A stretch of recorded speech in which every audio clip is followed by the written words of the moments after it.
Hi and welcome. This video will give a complete guide to the new limited time spring cleaning challenge that's coming to Fallout 76 starting Tuesday the 7th of May at 12 PM EST, 5 PM GMT and running for 2 weeks until Tuesday the 21st of May, ending at 12 PM EST, 5 PM GMT.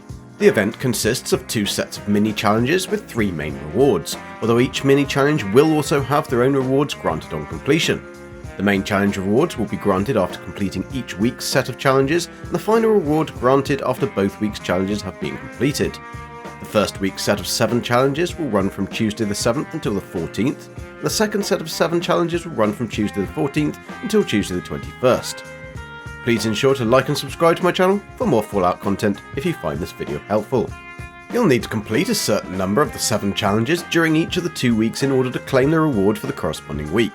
At present, and from the data we currently have from the files, 6 out of the 7 weekly challenges would need to be completed each week. However, I think we may see this revised down to only requiring 5 out of the 7 challenges, bringing it in line with the previous birthday event challenge.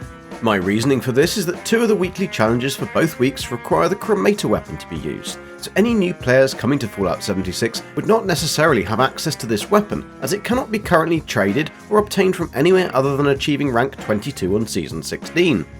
If this is the case, and you do require the weapon, then I fear this is a rather large oversight by Bethesda and could upset a lot of new players, as they will not be able to complete 4 of the 14 challenges without this weapon, which in turn will mean they will also not be able to complete or obtain the event rewards. Please note that although you can complete the weekly challenges on a private world, they will not count if completed on a custom server. Both the week's challenges are different and have to be completed independently of each other to earn the 2 different weekly rewards. You can complete each week's weekly challenges in one day during each week, but you will need to have completed both sets of weekly challenges to claim the final challenge reward. The challenges cannot be re-rolled like you can with daily and weekly score challenges, and they are found in the Events tab under the Challenges tab in the main menu. The first thing you'll need to do is head to the Atomic Shop and claim the free Abraxo Pip-Boy skin. Once you've unlocked this, head to an armor workbench and apply the new skin to your Pip-Boy. Please be aware that you'll need the Abraxo Pip-Boy skin applied to your Pip-Boy throughout the duration of the challenges for them to count towards the rewards. The reward for completing a to-be-confirmed number of the 7 challenges in the first week is the rather funky Mobile Sanitation Backpack skin. The challenges for week 1 are: collect 5 packets of Abraxo Cleaner, which will reward you with 1 Scout's Banner. Collect 3 brooms, which will reward you with 3 lunchboxes. Collect 5 bars of soap, which will award you with 3 legendary modules. Scrap junk to create 20 acid, which will reward you with 3 repair kits. Scrap junk to create 20 fertilizer, which will reward you with 3 perk card packs. Kill 20 aliens with the Cremator, which will reward you with 250 score points. And then kill 1 lesser devil with the Cremator, which will reward you with a mixed pack of 6 Nuka Cola, containing dark grape, cranberry, cherry, orange and wild. Now, some of these challenges might have you scratching your head as to where to find the items in quantity, especially with so many players all heading to the same locations. Unless you have a Fallout First and access to a private server, of course. Therefore, I would suggest to utilise instance locations, as these will spawn junk items for each player on entry. 2 great locations to gather many of the items required for both weeks are Morgantown High School and Vault-Tec Agricultural Research Facility, but I would also suggest looking in Bolton Greens and Lewis & Sons Farm Supplies. Abraxo Cleaner can be found around the world, mainly in bathrooms or laundry areas, for example around White Spring and Vault 51, but I've had fairly good consistent success at finding 5 boxes within the Morgantown High School. The best location to find brooms will be if you have access to the Enclave Research Facility, Transmission Station 180U03, located in the forest. There are approximately 18 brooms that can spawn inside this location, so just wander around and keep your eyes peeled.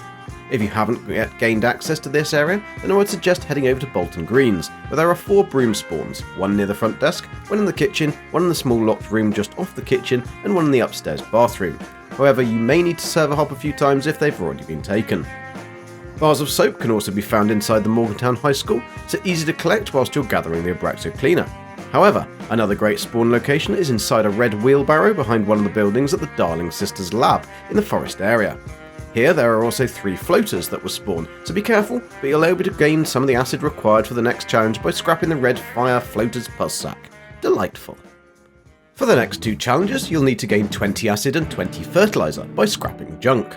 Now, although I am unable to test this until the event goes live, I would imagine that if you use a Tinker's Workbench to bulk acid and fertilizer, and then scrap the bulked items, this should count towards the challenge.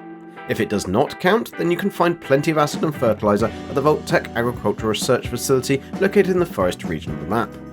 During the first week of the Spring Cleaning Challenge, every hour on the hour the Invasion from Beyond event will still be running, so grab your cremator and head into the event. Kill 20 aliens with this weapon and you will complete this challenge. The final challenge for the first week will require you to head into Atlantic City to kill a lesser devil.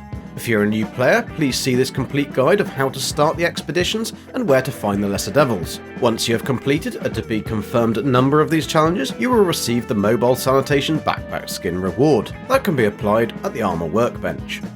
The reward for completing a to-be-confirmed number of the 7 challenges in the second week is a fancy Rip Daring bin full to the brim of all the bones from his hunt. The challenges for week 2 are: collect 3 plungers, which will award you with 3 repair kits.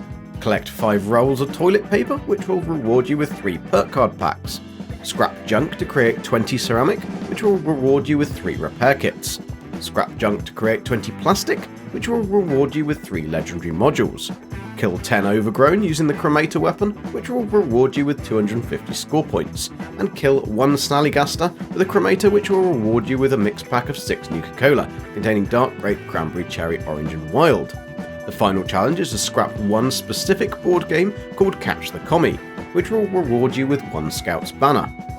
You'll see plungers everywhere until you need one, but although you can find a few within Morgantown High School and at Bolton Greens, your best bet is to head to either Point Pleasant, where the Mothman event was, or have a hunt around Wavy Willard's Water Park, checking the shower building in the north corner of the Wavy Waves pool. The next one would have been tricky to find during the pandemic, but you should be able to easily grab a load of toilet paper rolls from the Settlers Ridge camp, just above Vault 76. Failing that, check out the bathrooms on the west side of the restaurants at their Red Rocket Mega Stop at the top right of the map. Again, the next 2 challenges to scrap ceramic and plastic junk may be able to be completed by bulking both of these at your camp and then scrapping the bulked items. However, if this doesn't work, then you could easily collect enough of both of these items from the Morgantown High School. To complete the next challenge, you'll need to head to the Atlantic City. I would suggest selecting the tax evasion mission, but once you arrive, don't actually start the mission. Instead, just walk straight ahead and down the stairs. There'll be 3 Overgrown in this building, then just wander around the exterior area and you will easily find 7 more Overgrown to complete this challenge. Just remember, you will need to kill them with the cremator weapon. For the next challenge, you'll need to kill a Snallygaster with the cremator. The best location for a guaranteed spawn of 3 is to head to Toxic Larry's Meet and Go. This location can be found on the map as a 2-level shack icon just northwest of Berkeley Springs. If someone has beaten you to it, then there are a load that spawn at the flooded train yard just east of Watauga, but this is a dangerous area, so do be careful. The final challenge for week 2 is to scrap a particular board game called Catch the Commie. It has a large picture of an orange whiskered gentleman on the front. You'll find one of these spawn on the shelves in the upstairs room at the Bolton Greens, one in the common room at the White Springs Refuge, one on the shelves just inside the furthest east building, just right of the spawn-in point at the Pleasant Valley Cabins. However, please be careful as this building has 3 wall-mounted machine gun turrets inside the building and 2 Scorch patrolling. If you make your way along toward the top of the world, the second to last building with a green roof and a keep out written above the door also has this board game spawn on the upstairs coffee table. Once you've completed the to-be-confirmed number of challenges for this second week, you will receive the Rip Daring Bin Camp Item Plan. If you have completed both week's challenges and earn the weekly rewards, you will also receive the matching Abraxo washing machine and tumble dryer set to build at your camp to ensure your tighty-whities are ready for action. I'd like to say a big thanks to Duchess Flame, Nuka Knights and Sugarbomb Rads for all their hard work data mining the information for us, and hope the video helps you complete the spring cleaning challenges. I'm Golden Gek, have fun and good luck. See ya!